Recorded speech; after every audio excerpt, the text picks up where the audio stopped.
आंनि मुङा सुब्रहम बसुमतारी। आङो आवगाय आनडिभाइडेड लखिमपुर डिस्ट्रिक्टमोन, दा जोङो सेपारेट जानानै धेमाजि डिस्ट्रिक्ट जाहैबाय। जाति सम्मेलननि सोमोन्दै मा बुङो? जोंनि बे जाति सम्मेलननि सोमोन्दै सिगाङाव जोङो जेबो सानफेराखैमोनब्लाबो उनाव जोङो जोंनि बे हामोनथाबाय थानाय जोंनिनो आदानि फिसाला भबेस बसुमतारी होननाया बेखौ बियो सानखांनानै बेफोर खौरांखौ जोंनो हरनाय जाहैदों। बेनिफ्राय आंनि जोनोमाबो बे थिलाफारायावनोमोन।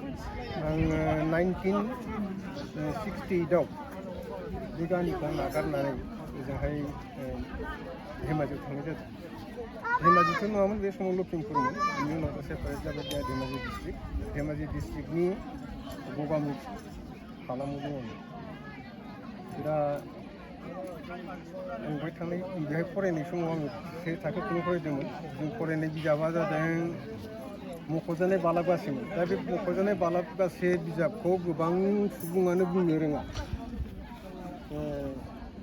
बेवहाय बर' मिडियाम फरायनानै आङो ओजोंहाय आसामिस मिडियाम फरायनाय जाहैनानै दा बे खौरांखौ मोनबाय जोङो। खौरांखौ मोननाय लोगो लोगो जोंबो गुदुं जाबाय। ओरैनो खुगाजों मिलायजायो उमुगा थुमुगा ओरै होननानै जोङो गोबां सिनायलायनाय जाहैदों। दाबो जों माखासे जों खुरमा बाहागिफ्रा गोमानानै दं। आं दा एसे सं दानगासिनो दं।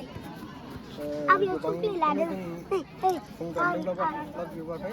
थाब जाहैबाय समा।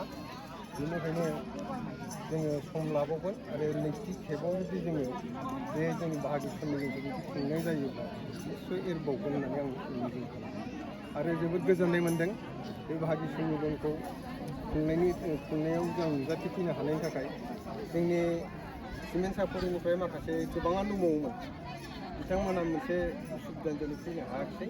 थेवबो जों जि हायो जोंनि धेमाजिनिफ्राय जों सा 6 सोद्रोमाफ्रा बे बाहागि सम्मेलनाय जों बाहागो लाफैनो हादों।